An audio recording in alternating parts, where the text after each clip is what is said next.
नमस्कार दोस्तों, कानूनी सहायता चैनल के इस नए वीडियो में आपका स्वागत है। मैं हूं एडवोकेट नीतीश सहाय और जैसा कि आप जानते हैं कि मैं अपने चैनल के माध्यम से आपको कानून की नई नई जानकारियां उपलब्ध कराता रहता हूं। दोस्तों, मैंने बहुत पहले एक वीडियो बनाया था एडवर्स पोजीशन पर, जिस पर मैंने खास तौर पर सुप्रीम कोर्ट के एक जजमेंट रविंद्र कौर ग्रेवाल वर्सेस मंजीत कौर के जजमेंट का जिक्र किया था। उस वीडियो को बहुत सारे लाइक्स मिले और आप सबों ने उसे बहुत पसंद भी किया। उस टॉपिक से रिलेटेड मेरे पास लगातार क्वेरीज आते ही रहते हैं और लोग एडवर्स पोजीशन के बारे में और जानकारी हासिल करना चाहते हैं। इसी कारण आप सबों के लगातार क्वेरीज एवं एडवर्स पोजीशन के ऊपर अभी सुप्रीम कोर्ट द्वारा रिसेंट जजमेंट्स आने के बाद मैंने सोचा कि इस टॉपिक को नए सिरे से एक बार फिर से एक्सप्लेन कर दूं, ताकि आपकी जो भी क्वेरीज हैं उसका आंसर मिल सके। और इसी उद्देश्य से आज मैंने इसी टॉपिक को अपने वीडियो के लिए चुना है। उम्मीद करता हूं कि इस वीडियो को देखने के बाद आपकी सारी क्वेरीज सेटिस्फाइड हो जाएंगी और आपको आपके प्रश्नों के उत्तर मिल जाएंगे। तो चलिए शुरू करते हैं आज का यह वीडियो जो एडवर्स पोजीशन के ऊपर आधारित है। इस वीडियो में मैं सुप्रीम कोर्ट द्वारा दिए गए हाल के ही एक रिसेंट जजमेंट की पूरी व्याख्या करूंगा और साथ ही साथ एडवर्स पोजीशन का कॉन्सेप्ट को समझाने की मैं अपनी पूरी कोशिश करूंगा। वीडियो का आज का टॉपिक बहुत ही इम्पोर्टेंट यानी महत्वपूर्ण है, इसीलिए मेरी आप सबों से गुजारिश है कि कृपया इस वीडियो को बिना स्किप किए अंत तक जरूर देखें, ताकि एडवर्स पोजीशन का कॉन्सेप्ट पूरी तरह क्लियर हो सके। और साथ ही साथ अगर आप मेरे चैनल में नए हैं या आपने अभी तक मेरे चैनल को सब्सक्राइब नहीं किया है तो कृपया मेरे चैनल कानूनी सहायता को सब्सक्राइब कर ले, ताकि आपको लीगल जानकारी युक्त वीडियोस ऐसे ही लगातार मिलते रहें। धन्यवाद। तो चलिए शुरू करते हैं।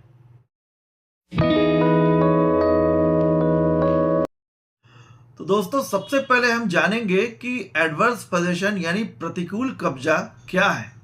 मान लीजिए कोई व्यक्ति किसी दूसरे की प्रॉपर्टी पर घुस जाता है और लगातार कई वर्षों तक रहता है और प्रॉपर्टी का जो असली मालिक है वो यदि लगातार 12 वर्ष या उससे अधिक समय तक कोई एक्शन नहीं लेता है, तो क्या वो जो ट्रेसपासर है, जो इल्लीगल तरीके से उस प्रॉपर्टी में घुसकर कब्जा किए हुए है, क्या ये प्रॉपर्टी अब उसकी हो सकती है?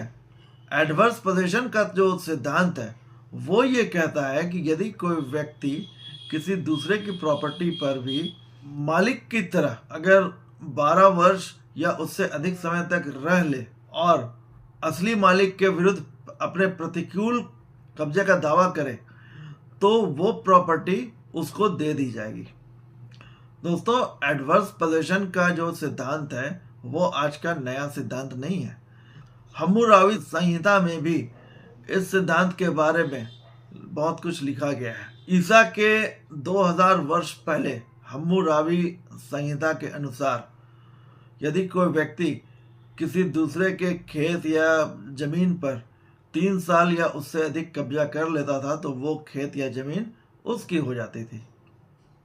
और वैसे भी जमीन पर कागजी कार्रवाई तो बहुत बाद में आया। पहले टाइटल का जो बेस्ट सोर्स माना जाता था वो पोजीशन को ही माना जाता था। और इसी कारण यदि कोई व्यक्ति अपने प्रॉपर्टी को अबैंडन छोड़कर लंबे अंतराल के लिए चला जाए और उस पर कोई दूसरा व्यक्ति कब्जा कर लेता था, तो अब वो प्रॉपर्टी उसी की हो जाती थी।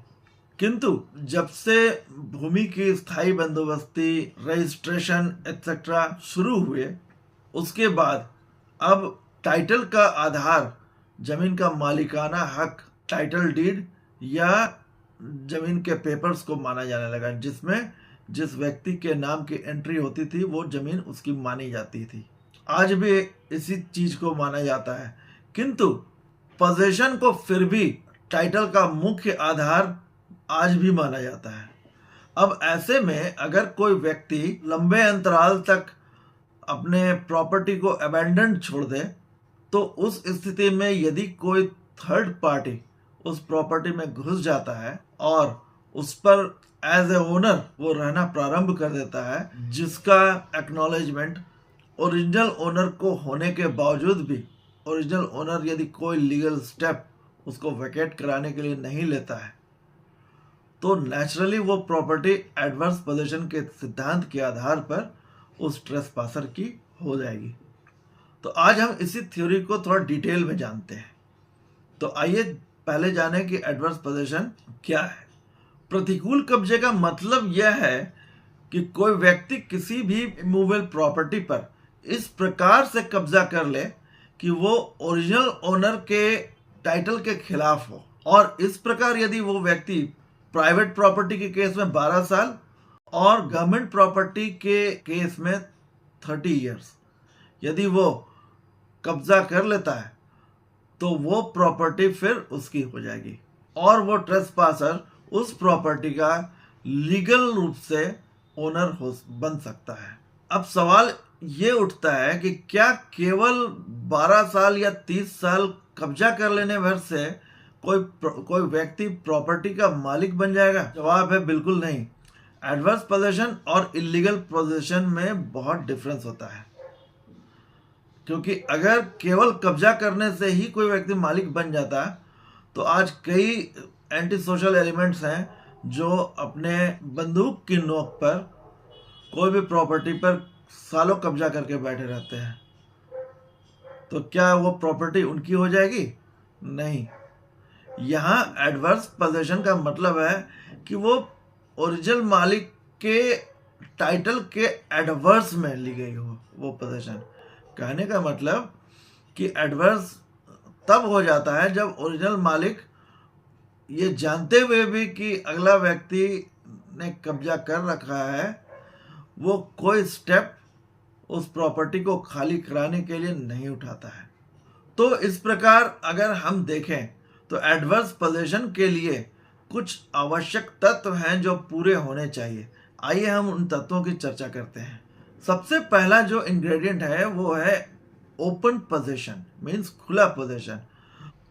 यानी कि जो पोजीशन है वो ओपन होना चाहिए। ऐसा नहीं कि वो कहीं छुप कर रह रहे हो, 12 साल बिता दिए और उस पर वो अपना एडवर्स पोजीशन का क्लेम कर ले। तो ऐसा नहीं हो सकता। वो पोजीशन सबके नॉलेज में होना चाहिए, यानी सार्वजनिक रूप से होना चाहिए। इसका दूसरा इंग्रेडिएंट है कि वो पोजीशन कंटिन्यूअस होना चाहिए। यानी ऐसा नहीं होना चाहिए कि 12 साल के पीरियड में आप 1 साल रहे, फिर 6 महीना कहीं बाहर चले गए, फिर थोड़े दिन बाद आए, कुछ दिन रहे, फिर बाहर चले गए। इस प्रकार का पोजीशन कंटिन्यूअस पोजीशन की श्रेणी में नहीं आएगा और वो फिर एडवर्स पोजीशन में तब्दील नहीं हो सकता है। इसके लिए 12 साल तक लगातार व्यक्तिगत रूप से उसे रहना पड़ेगा उस प्रॉपर्टी पर, और उसका पोजीशन सार्वजनिक भी होना चाहिए। यानी वो ओपन, सबको पता रहना चाहिए कि हाँ ये व्यक्ति यहाँ रह रहा है। इसका जो तीसरा इंग्रेडिएंट है वो है पीसफुल पोजीशन होना चाहिए। अर्थात ये पोजीशन बिल्कुल पीसफुल और शांति तरीके से होना चाहिए। ऐसा नहीं कि वो कोई अनलॉफुल मीन्स इस्तेमाल करके किसी को डरा धमका कर कोई कब्जा किए हुए हैं और डर से अगर कोई नहीं बोल रहा है तो वो फिर एडवर्स पोजीशन में तब्दील नहीं होगा। इसीलिए मैं कह रहा हूँ एडवर्स पोजीशन होने के लिए आपका जो कब्जा है वो शांतिपूर्ण होना चाहिए, यानी पीसफुल पोजीशन होना चाहिए। इसका जो चौथा इंग्रेडिएंट है वो hostile to the original owner होना चाहिए। यानी आप उस पर ये नहीं कह सकते कि ये तो मेरी खरीदी हुई प्रॉपर्टी है इसलिए मैं रह रहा हूँ, और आसपास के लोगों को यदि ये भरोसा दिला दिया कि ये मेरी खरीदी हुई प्रॉपर्टी है, तो इस तरह का नहीं होना चाहिए। ये सबको पता भी होना चाहिए कि ये मिस्टर एक्स की प्रॉपर्टी है और मिस्टर वाई इसमें कब्जा करके रह रहे हैं। यहाँ मेरा मतलब ये है कि आपको जो ओरिजिनल ओनर है उनके अनुमति के बगैर उस प्रॉपर्टी पर कब्जा करके आपको 12 साल या 30 साल जैसा भी एज द केस में भी वो आपको रहना पड़ेगा। और इसका जो पांचवा इंग्रेडिएंट है वो ये है कि आपका जो कब्जा है वो एक्चुअल होना चाहिए। ऐसा नहीं है कि आप उस प्रॉपर्टी पर सिर्फ कहने को अपना कब्जा बना लिया, लेकिन एक गार्ड को सिर्फ रख दिया है और वो आपका कब्जा माना जाएगा for the purpose of declaring adverse position. तो ये नहीं हो सकता है। आपको व्यक्तिगत रूप से वहाँ स्वयं रहना भी होगा, एज ए मालिक की तरह रहना होगा, ओरिजिनल मालिक के अनुमति के बगैर रहना होगा। आपका पोजीशन पीसफुल होना चाहिए। आपको कंटिन्यूअस 12 साल या उससे अधिक समय तक रहना होगा और आपका पोजीशन सार्वजनिक होना चाहिए। तो ये अगर पांचों इंग्रेडिएंट्स अगर आप सेटिस्फाई कर पाते हैं, तब आपका जो एडवर्स पोजीशन का क्लेम है वो राइपन हो सकता है। अब आइए इस पर कुछ कानूनी प्रावधानों की चर्चा करते हैं। तो दोस्तों, एडवर्स पोजीशन का कॉन्सेप्ट इंडियन कानून में लिमिटेशन एक्ट 1963 के अंतर्गत आता है। लिमिटेशन एक्ट के सेक्शन 27 में यह प्रावधान दिया गया है कि यदि कोई प्रॉपर्टी ओनर अपनी प्रॉपर्टी में 12 वर्ष प्राइवेट प्रॉपर्टी के केस में और 30 वर्ष गवर्नमेंट प्रॉपर्टी के केस में अगर अपना ओनरशिप का क्लेम नहीं करता है, तो अब उसका मालिकाना हक यानी ओनरशिप राइट समाप्त भी हो सकता है। तो इस केस में यदि कोई ट्रेसपासर 12 वर्ष या 30 वर्ष एज द केस में भी अगर रह लेता है, तो अब वो एडवर्स पोजीशन के सिद्धांत के आधार पर वो क्लेम भी कर सकता है। इसको एक उदाहरण से भी समझ लेते हैं। मान लीजिए ए की एक इमूवेबल प्रॉपर्टी है जिस पर बी बिना ए की अनुमति के उस पर लगातार 12 वर्षों तक एज ए ओनर बिल्कुल पीसफुल पोजीशन में रह लेता है। अब 12 वर्षों के बाद यदि ए अपनी प्रॉपर्टी का कब्जा वापस चाहता है, तो उसे ऐसा करने की अनुमति नहीं दी जाएगी, क्योंकि उसने अपना लिमिटेशन एक्सीड कर लिया है। और अब यदि बी चाहे तो उस प्रॉपर्टी पर एडवर्स पोजीशन का क्लेम कर सकता है। दोस्तों, आइए अब इस विषय पर ऑनरेबल सुप्रीम कोर्ट के द्वारा दिए गए कुछ महत्वपूर्ण जजमेंट्स की चर्चा कर लें। तो ऑनरेबल सुप्रीम कोर्ट ने एडवर्स पोजीशन पर कई लैंडमार्क जजमेंट्स पास किए हैं। उनमें से जो मुख्य जजमेंट है उनकी अभी मैं चर्चा करने जा रहा हूं। सबसे पहले कुरेला नागा ध्रुवा वुधाया भास्कर राव के केस की हम चर्चा करेंगे, जिसमें ऑनरेबल सुप्रीम कोर्ट ने क्लियरली कहा कि केवल टैक्स के भुगतान एवं पोजीशन के आधार पर कोई एडवर्स पोजीशन का क्लेम नहीं कर सकता है। उसी प्रकार ऑनरेबल सुप्रीम कोर्ट ने ब्रजेश कुमार वर्सेस शारदा बाई के केस में यह होल्ड किया कि पोजीशन को एडवर्स पोजीशन होने के लिए पोजीशन का शांतिपूर्ण, ओपन और लगातार होना अनिवार्य है। उसी प्रकार ऑनरेबल सुप्रीम कोर्ट ने रविंद्र कौर ग्रेवाल वर्सेस मंजीत कौर के केस में ये होल्ड किया कि कब्जा बिल्कुल खुला होना चाहिए, ना कि छुपा हुआ, बगैर हिंसा के होना चाहिए और ओरिजिनल ओनर के अनुमति के बगैर होना चाहिए। उसी प्रकार एम सिद्दीकी यानी अयोध्या केस में ऑनरेबल सुप्रीम कोर्ट ने ये कहा कि प्रतिकूल कब्जा यानी एडवर्स पोजीशन बिल्कुल ठोस सबूतों के आधार पर ही साबित किया जा सकता है, यानी इसमें कोई एजम्पशंस के द्वारा इसको प्रूव नहीं किया जा सकता है। तो दोस्तों, इस प्रकार हमने देखा कि एडवर्स पोजीशन एक ऐसा सिद्धांत है जिसके द्वारा कोई व्यक्ति किसी दूसरे की प्रॉपर्टी पर यदि शांतिपूर्ण ढंग से लगातार 12 वर्ष या उससे अधिक समय तक अपना कब्जा बनाए रखता है, तो वो उस प्रॉपर्टी का मालिक प्रिंसिपल ऑफ एडवर्स पोजीशन के आधार पर बन सकता है। हालांकि एडवर्स पोजीशन को प्रूव करना इतना आसान नहीं है और कोर्ट्स का व्यू इसमें बहुत ही स्ट्रिक्ट होता है। एडवर्स पोजीशन को इतनी आसानी से प्रूव नहीं किया जा सकता है। दोस्तों, अब हम आते हैं अपने उस जजमेंट पर जिसकी मैं चर्चा करना चाह रहा था। तो ऑनरेबल सुप्रीम कोर्ट ने 15 जनवरी 2020 को एक जजमेंट पास किया। Shri Uttam Chand deceased represented by his legal heirs versus Nathuram deceased represented by his legal heirs. इस मामले में सुप्रीम कोर्ट ने एडवर्स पोजेशन को बहुत ही सटीक ढंग से एक्सप्लेन किया और एडवर्स पोजेशन का क्लेम कर रहे डिफेंडेंट यानी मिस्टर उत्तम चंद के दावे को खारिज कर दिया। तो आइए जानते हैं पूरा मामला क्या था। यह मामला एडवर्स पोजेशन के कानूनी सिद्धांत पर आधारित था। सुप्रीम कोर्ट ने इस मामले में स्पष्ट किया कि एडवर्स पोजेशन का दावा करने के लिए क्या शर्तें आवश्यक होती हैं। तो इस केस का जो बैकग्राउंड था वो ये था कि उत्तम चंद ने 1964 में एक सार्वजनिक नीलामी के माध्यम से गवर्नमेंट ऑफ इंडिया के रिहैबिलिटेशन डिपार्टमेंट से एक जमीन खरीदी। उन्होंने उक्त संपत्ति पर अपना दावा जताते हुए मुकदमा दायर किया। उक्त मुकदमे में जो डिफेंडेंट थे नाथूराम, उनके जो लीगल डिसेंडेंट्स थे, उन्होंने ये दावा किया कि उनकी पीढ़ियां यानी उनके जनरेशन्स इस प्रॉपर्टी पर लगभग 2 शताब्दियों यानी 2 सेंचुरीज है उस प्रॉपर्टी पर काबिज थे।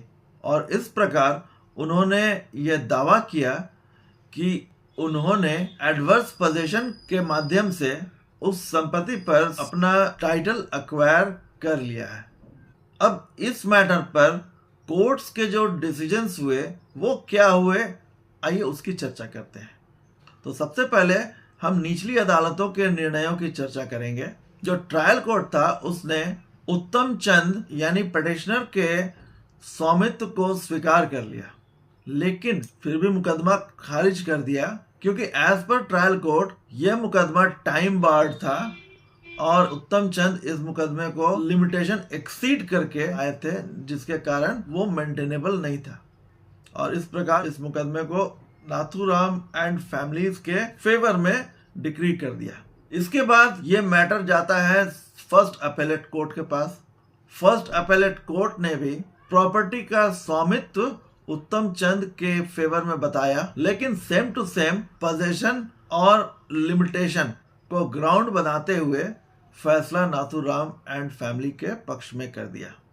अब मामला हाई कोर्ट पहुंचता है। हाई कोर्ट ने भी फैसला नाथूराम एंड फैमिली के ही पक्ष में दिया और कहा कि इनका जो मैटर है वो एडवर्स पोजेशन के श्रेणी में आता है और एडवर्स पोजेशन के आधार पर इनको पोजेशन मिलना चाहिए, क्योंकि उनका कब्जा लिमिटेशन एक्ट के टाइम टेन्योर के अनुकूल है और उनका लीगल क्लेम राइपन यानी परिपक्व हो चुका है। फाइनली ये मामला सुप्रीम कोर्ट पहुंचता है और ऑनरेबल सुप्रीम कोर्ट ने इस मामले की डिटेल व्याख्या करनी शुरू कर दी। सबसे पहले ऑनरेबल सुप्रीम कोर्ट ने एडवर्स पोजेशन के इंग्रेडिएंट्स पर जोर दिया।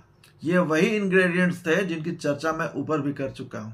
सबसे पहले हॉस्टाइल पोजेशन यानी कब्जा को ओरिजिनल मालिक के हॉस्टाइल में होना चाहिए यानी अगेंस्ट में होना चाहिए।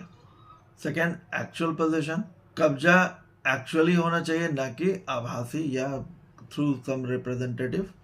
थर्ड था ओपन एंड नोटोरियस यानी खुला एवं सार्वजनिक कब्जा होना चाहिए, यानी कब्जा इस प्रकार होना चाहिए कि वास्तविक मालिक को पता चल गया हो या उसे पता चल सकता है, यानी उसे छुपाने की कोई कोशिश नहीं होनी चाहिए। फोर्थ एक्सक्लूसिव पोजेशन होना चाहिए। यहाँ कोई को ओनरशिप वाला पोजेशन नहीं चलेगा, जैसे कि अगर 2 को ओनर है और उसमें एक को ओनर अगर उसमें कब्जा किए हुए और 12 साल बीतने के बाद वो बोलेगा कि मैं पूरे प्रॉपर्टी का ओनर बन गया, तो ऐसा नहीं चलेगा। यहाँ कब्जा पूरा एक्सक्लूसिव उसी का होना चाहिए और वो ओरिजिनल मालिक के एडवर्स में होने चाहिए। और फिफ्थ लगातार यानी निरंतर कब्जा रहना चाहिए, बीच बीच में ब्रेक लेकर कब्जा नहीं चलेगा। अब इन थ्योरीज के आधार पर सुप्रीम कोर्ट ने जब इस केस इन हैंड को जब जांचा तो पाया कि नाथूराम पक्ष यह साबित करने में असफल रहा था कि उसका कब्जा हॉस्टाइल था, जो कि एडवर्स पोजेशन का एक मेन इंग्रेडिएंट होता है। सुप्रीम कोर्ट अपने ऑब्जर्वेशन में यह कहा कि केवल लंबे समय तक किसी प्रॉपर्टी पे कब्जा कर लेने भर से कोई व्यक्ति उस प्रॉपर्टी का मालिक नहीं बन सकता है। सुप्रीम कोर्ट ने यह भी होल्ड किया कि पोजीशन की हॉस्टिलिटी एवं ओरिजिनल ओनर के अधिकारों का डिनायल स्पष्ट होना और इसका प्रूफ आवश्यक है। और इन सब ऑब्जर्वेशंस के बाद फाइनली सुप्रीम कोर्ट ने नाथुराम एंड फैमिलीज के दावे को खारिज कर दिया तथा निचली अदालतों के फैसले को निरस्त कर दिया। इस प्रकार उक्त संपत्ति उत्तम चंद एंड फैमिलीज के फेवर में ग्रांट कर दी गई। अब इस निर्णय के बाद इस निष्कर्ष पर पहुंचा जा सकता है कि केवल लंबे समय तक कब्जा कर लेने से एडवर्स पोजीशन का क्लेम सक्सेसफुल नहीं हो सकता है। यानी पोजीशन का हॉस्टाइल होना, ओपन होना, एक्सक्लूसिव होना, एक्चुअल होना और कंटिन्यूअस होना आवश्यक है।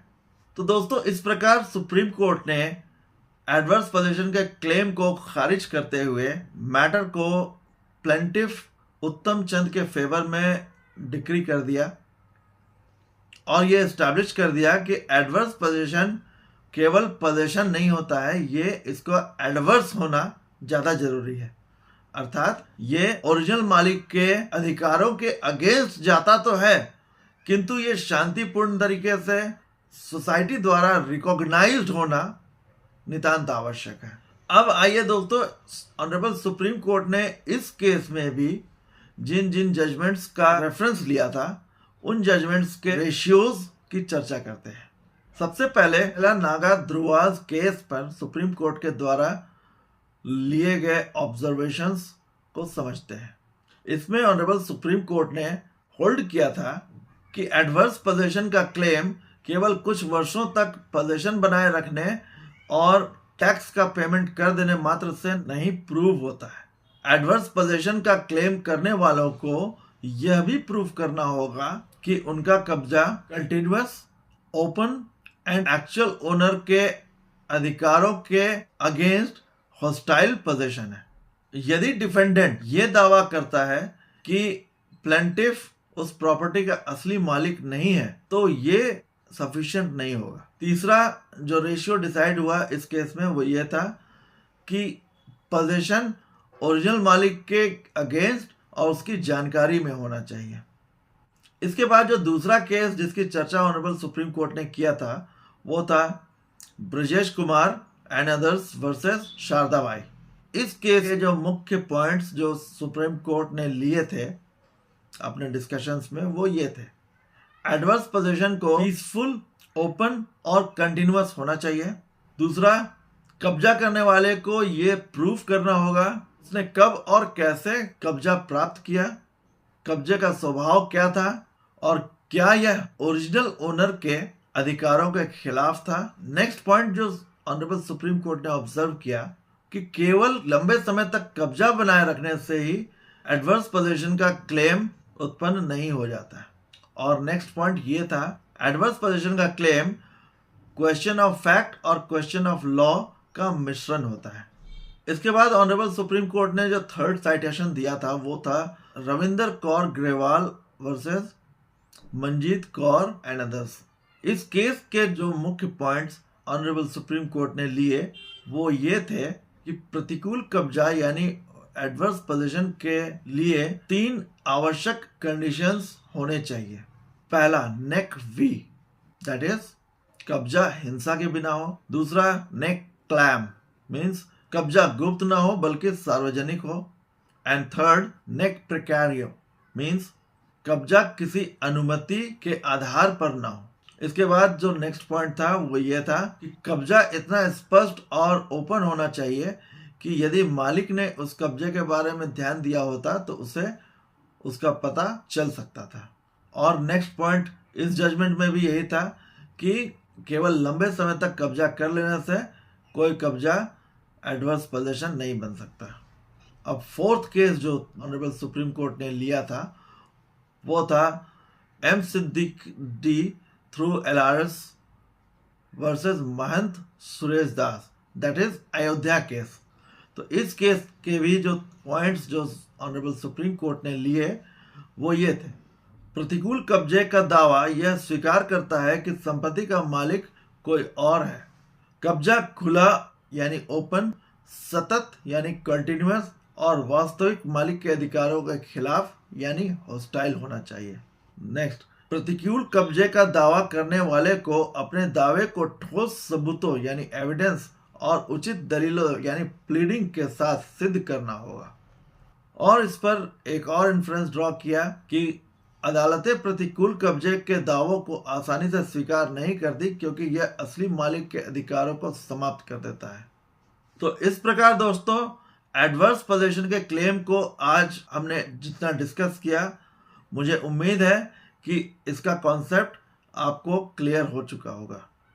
तो दोस्तों आज के इस डिस्कशन का निष्कर्ष यह निकलता है कि प्रतिकूल कब्जे का दावा केवल लंबे समय तक कब्जा बनाए रखने से सिद्ध नहीं होता। कब्जा खुला, सतत और वास्तविक मालिक के अधिकारों के खिलाफ होना चाहिए। कब्जा करने वाले को यह साबित करना होगा कि उसका कब्जा कब शुरू हुआ, उसका स्वभाव क्या था और क्या यह वास्तविक मालिक के जानकारी और अनुमति के बिना था।